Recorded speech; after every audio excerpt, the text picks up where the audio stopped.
Mangang punsiba mayam, mangang punsiba mayam.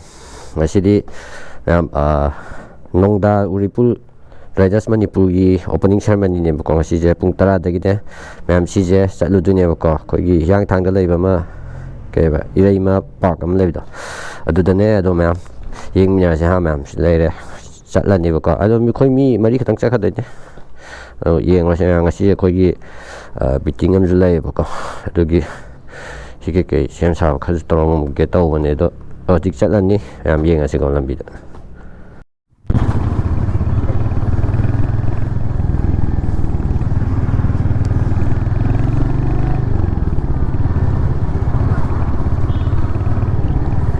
koi hum sida leire amaga leiri ko adu koi mari chat bane Hiyangthang Iraima da ko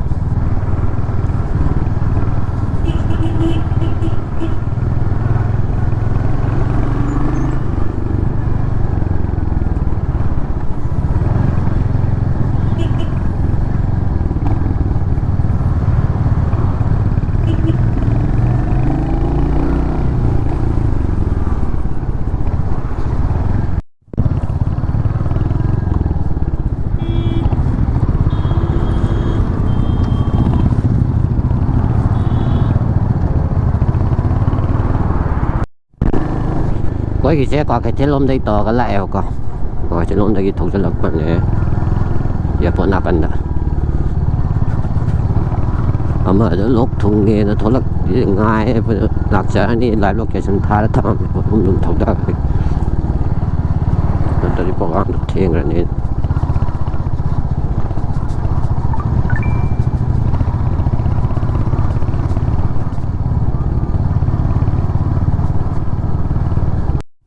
tay ra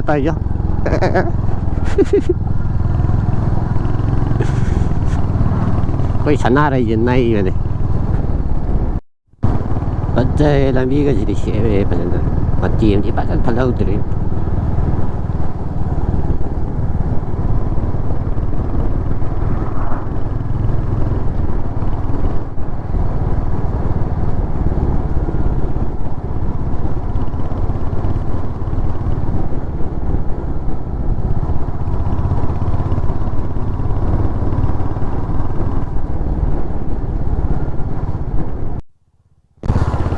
dọc sạt tôi ngã sai đi lại sẽ làm bị phát tao nó quay chạy này bảo mà xe cả tăng nó đưa coi là nó đem anh ta kẹn hôm mà mỗi xí miếng tao thấy coi là chứ sao nó mà xe đi thả vụ đi ao rồi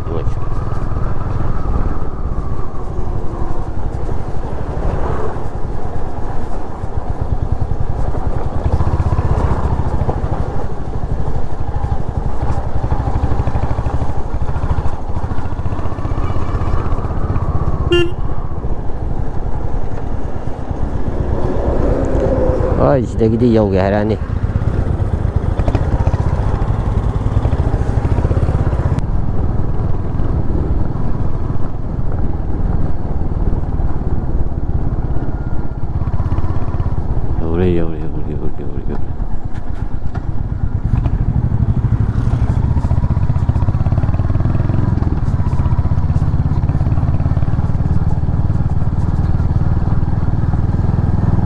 Tadi bisa kayaknya sini marah lama.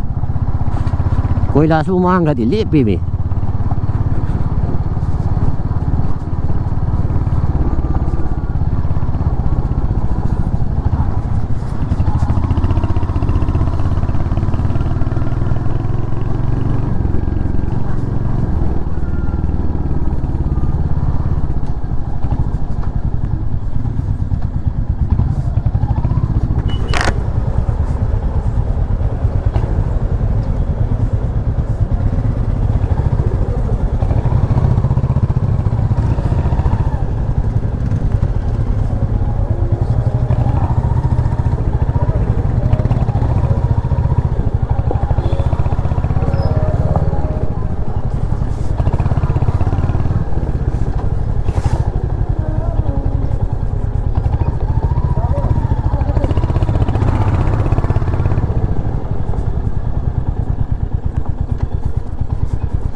Go.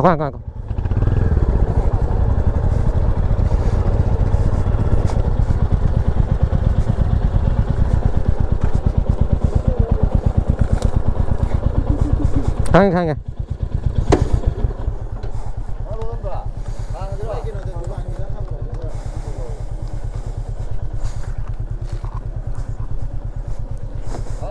Chồng mình để đi quá em có bán chị nữa.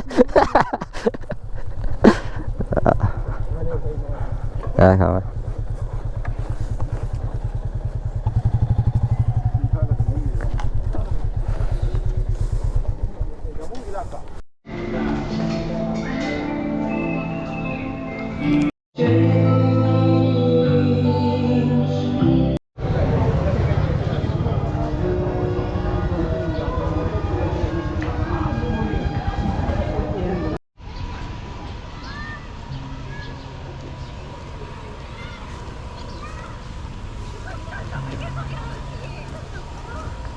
Manipur leba umati koigi Manipur leba koi club anam ba koi nai batu zama tabda lafi kudima pu aha maktada nongda uripul hi makai degi taram oksari amadi tagal phone oksari koigi event asi maka tajara poina ahan buda koigi club asigi opening ceremony ni dina koigi club asigi mai le na koigi club ki president nikem sa se laibu from lang election dina ba nolona nising jari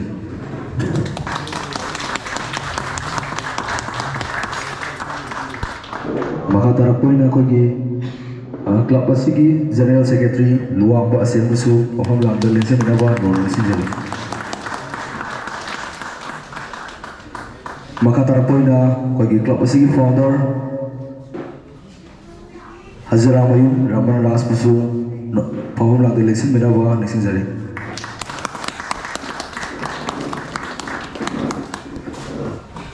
Akoina invite uzur matunda hara warau lapiri ba club kudima buso nolona ikak na usari makata akoina kogi ivenasi hauna wira mota ahan buda kogi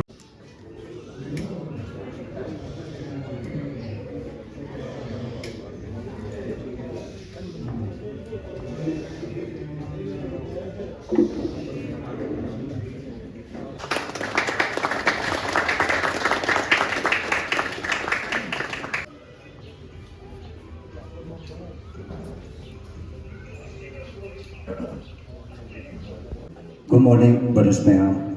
Masigi lakpiriba ahalaman masung chilna mayambu pongdona nongda uripul maikidegi promjari. Ai sagi ming ningtem jasin leiba adubu mayamna son haina khangai. Ai samak da asigi president ki role pujari. Mayamda khoiki club ki oba wahi khoiki wani mati antan thamjarangi karam na form tawki ke habado. Hamaktada koigi club asi 2024 August 18 asida koi club se form tawjabani togi matung sida koigi leiba dikhaliba koigi founders mi mari ni ai samaksu yaujare koigi general secretary li from pabiriba nuwangba asen ai itau Raman Ras Hazare Amarium aduga laibak thiba mana koigi founder ama Ronel ahidom masamakti yaubang ngomkhidre Matangi lakba event alright ama yaung boys sanu sumna haiduna koigi club sigi kitang oiba mingi han toksu kitangsu explain tawjarongge koigi ming asi ahamba gisna koigi ibudau bakung badi lophok saraga nongda haina ma lowraga koigi members mayamgi ayaba matum lokhalakpada koigi uri pul haibase koigi uri haiji pulli haiduna koi mayamse punjansi haiduna koigi nongda uripul riders haina Sumana maming zila kibadi sumna tawduna koi je club se form tawjare laibak phaba mana koi club se he form tawpaga koi gi lebiriba koi gi masi lakchari bai chinao koi gi tham numbers moyangna makoi na sin kiba relief camp tilalenda niwa chako gi tharam mari lina ma event sida koi bu putopiki koi bu mai sak mai khunan ki tuki makata wasida purna macam event Manipur da silver ride or any event ko yaung na bona jai koi si makata matung sida koi leiba members sing nasu leiba any ride or event nongdai pul mai ke de yaung na bo na bo hon jage ꯑꯁꯨꯝꯅ ꯇꯧꯗꯨꯅ ꯑꯩꯈꯣꯏꯒꯤ ꯉꯁꯤꯒꯤ ꯂꯥꯛꯄꯤꯔꯤ Hello, good morning. ꯉꯁꯤꯁꯦ ꯈꯅꯥꯎ ꯌꯥꯝ ꯅꯨꯡꯉꯥꯏꯖꯗꯦ ꯑꯗꯨꯅ ꯌꯥꯝ ꯇꯦꯟꯇꯛꯅ ꯋꯥꯍꯩ ꯈꯔ ꯍꯥꯏꯖꯒꯦ. ꯑꯩꯈꯣꯏ ꯅꯣꯡꯗꯥꯡ ꯎꯔꯤꯄꯨꯔ ꯔꯥꯏꯗꯔꯁꯅ ꯁꯨꯃꯥꯏꯅ ꯑꯩꯈꯣꯏ ꯏꯟꯚꯥꯏꯠ ꯄꯤꯕꯤꯔꯛꯄꯁꯦ ꯌꯥꯝ ꯅꯨꯡꯉꯥꯏꯖꯔꯦ. ꯑꯗꯣ ꯉꯁꯤ ꯑꯩꯈꯣꯏꯒꯤ ꯄ꯭ꯔꯁꯤꯗꯦꯟꯁꯨ ꯂꯥꯛꯀꯗꯕꯅꯦ ꯑꯗꯣ ꯃꯥꯁꯦ ꯇ꯭ꯔꯦꯅꯤꯡ ꯑꯃ ꯌꯥꯎꯕ ꯆꯠꯈꯤꯕꯗꯒꯤ ꯑꯩꯈꯣꯏ ꯈꯛꯇꯪ ꯂꯥꯛꯑꯦ. ꯑꯗꯣ ꯌꯥꯝ ꯅꯨꯡꯉꯥꯏ ꯁꯨꯃꯥꯏꯅ ꯑꯩꯈꯣꯏ ꯔꯥꯏꯗꯔ ꯃꯌꯥꯝ ꯄꯨꯜꯂꯨꯗꯕ ꯃꯤꯀꯨꯞꯁꯤꯗ ꯑꯃꯨꯛ ꯃꯇꯝ ꯈꯔ ꯂꯦꯞꯄꯨꯔꯦ ꯑꯗꯣ ꯍꯧꯖꯤꯛꯁꯨ ꯑꯃꯨꯛ ꯄꯨꯜꯂꯤꯕꯁꯤ ꯌꯥꯝ ꯅꯨꯡꯉꯥꯏꯖꯩ. ꯑꯗꯨꯅ ꯃꯊꯪ ꯇꯥꯔꯛꯄꯗꯁꯨ ꯑꯩꯈꯣꯏ ꯄꯨꯂꯞ ꯄꯨꯜꯂꯀꯥꯟꯗ ꯃꯊꯪ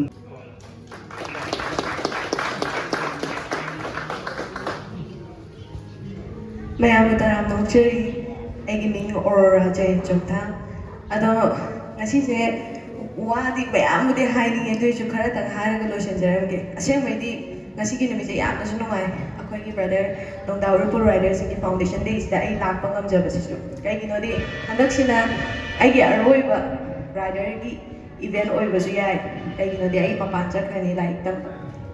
ꯑꯗꯣ ꯍꯥꯟꯅꯗꯒꯤ ꯑꯩ ꯈꯪꯕꯤꯔꯛꯄ ꯃꯌꯥꯝꯅꯕꯨꯗꯤ ꯑꯩꯁꯦ ꯄꯤꯛꯏꯀꯥꯟꯗꯒꯤ ꯄꯤꯛꯏꯀꯥꯟꯗꯒꯤ ꯑꯩꯈꯣꯏ ꯄꯥꯎꯡ ꯃꯅꯤꯡꯗ ꯅꯞꯆꯔꯒ ꯔꯥꯏꯗꯔ ꯑꯣꯏꯕꯗꯣ ꯎꯕꯤꯔꯝꯒꯅꯤ ꯈꯪꯉꯦ. ꯑꯗꯣ ꯑꯩꯅ ꯍꯥꯏꯖꯅꯤꯡꯕꯗꯤ ꯉꯁꯤ ꯑꯩꯈꯣꯏ ꯃꯌꯥꯝꯅ ꯍꯧꯖꯤꯛ ꯄꯨꯜꯂꯒ ꯂꯩꯃꯤꯟꯅꯔꯤꯕꯁꯦ ꯑꯗꯨꯒ ꯁꯨꯃꯥꯏꯅ ꯏꯚꯦꯟ ꯑꯃ ꯌꯥꯎꯕ ꯐꯪꯃꯤꯟꯅꯔꯤꯕꯁꯦ ꯄꯨꯝꯅꯃꯛꯁꯦ ꯑꯩꯈꯣꯏꯒꯤ ꯕ꯭ꯔꯗꯔꯍꯨꯠ ꯑꯃꯗꯤ ꯑꯩꯈꯣꯏꯒꯤ ꯌꯨꯅꯤꯇꯤꯁꯤꯅ ꯃꯔꯝ ꯑꯣꯏꯗꯅꯅꯦ ꯍꯧꯖꯤꯛ ꯂꯩꯔꯤꯁꯦ.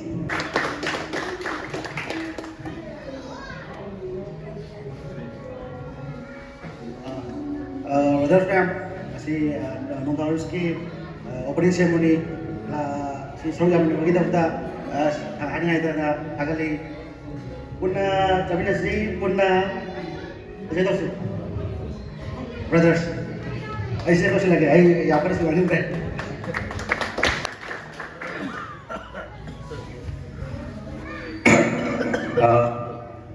Good afternoon, ma'am. NONGDA URIPUR RIDERS po. Ako'y club po nagsisigiduna. Invite to be pabay, thank you. Aduga matungla pada to so apabatoy biyo apabatoy minasi kuy na sang na thomi na disi si Ayala Sanya. Thank you.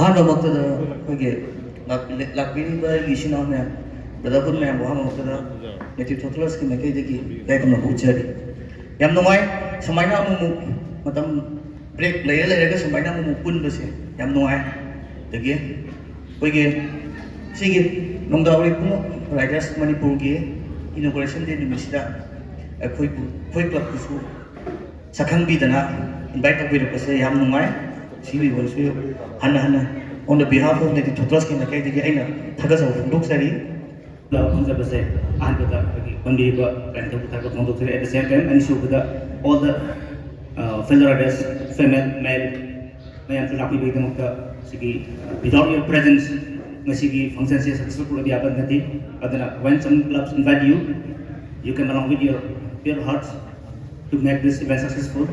It's very important for riders for the brotherhood. So then next time there is a simple message to this NONGDA URIPUR RIDERS Manipur. Never forget what is your club name, what the tag name you hold. NONGDA URIPUR RIDERS headquarters is Chicago Dabani. At the same time, your motto, total dreams, unshakable bond. You will just remember that. Whenever you ride, whenever you go, always remember that the meaning, the titles you hold of your club. You must maintain the same discipline of that. Say in hygienic money, each and every for all the riders. Ako na haki Bollywood yenga Bollywood ki nungai bagi mohon ke rider do uri da bani. Asin pa rider ki feelings kayo habi matamda. Chalo thina ba tani. Adabu each and every individual has different mindset. Adabu being a rider, NONGDA URIPUR riders say URIPUR I say khanja ba NONGDA I say the ancients the earlier. Hujit thija bani gol ta buda. Akhang ba gaming lawraga. Quite a little NONGDA set out of club. At the same time, URIPUR is a fun with an hour with Uri is there. Singing the Pumba, Tori Bamba, Uri, and the other Punsalaka Semba, other never see the unshakable bond. I said, club sinagi ani ahum suba club oibiganu hey harpadagi oidri phawba you must never be unshakable. Your bond should be never unshakable by any of the personal point oibiganu adu that just children dreams CDI it happened to each and every riders. At the same time, never forget NONGDA say like maming lor ga thunda club nina bakang giming lor laga bakang bulayan lagi maming lor thunda aming nina.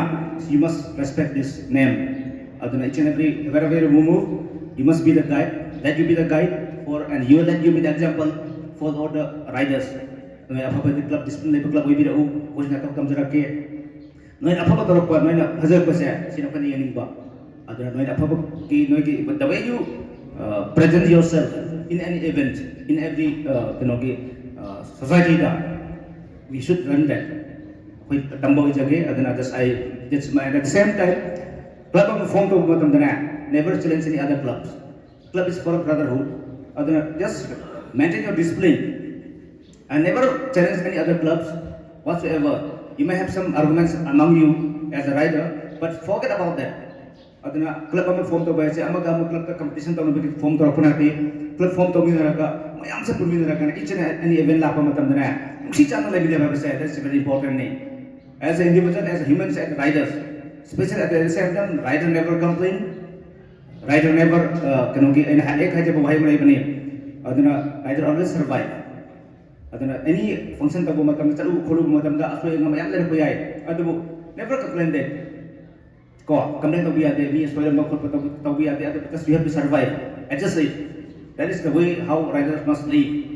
Chain hygiene money at the same time. Thank you very much, NONGDA URIPUL RIDERS MANIPUR. Sahi sama asoi kam yaw ba mayam na sur dagi board phangba pakhang ba dagi board phang club oibi raga na asi na yaw.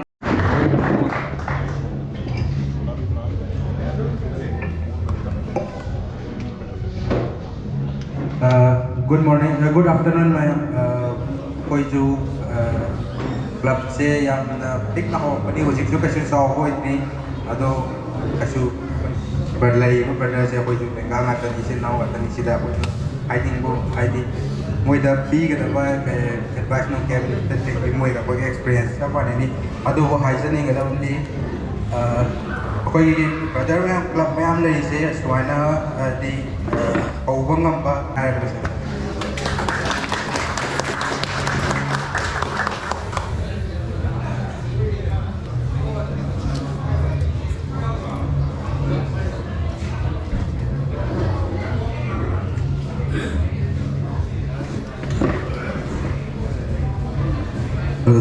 Brotherhood of Highway po.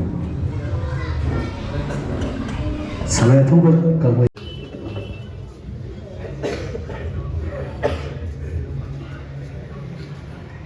다 같이 거의 농다 우리풀 라이더스나 거의 마니푸르 라이더스 클럽 그런 거 인바이트 보이기 때문에 다 같이 그냥 뭐 거의 좀 techno보다 좀 공나서 좀 본지 매한 거 그러나 하이자르 클럽 기 마음 마땅기다 거의 마음 respect 기 마땅나 하이자르 매한 거 클럽 양 뭐 다 같이 양 뭐좀 아이와디 와수 ngang 하이자데 그러나 어떤 techno보다 좀 공나서 좀 굳이 치료할 거좀 본동실 내래 mayam ju sinau ma tade ko sinau ma sini sinau ha ban na tana le jate wai jing shi bada sinau la lore bani mayam brotherhood han le sini dana mayam koi ai meng budi sampras ko je koi president ga vice president du president ga general secretary du mobani do yung ki thok le bide la pa ngam jate mayam waro bin mayam saida ha ga du chunja ga le pare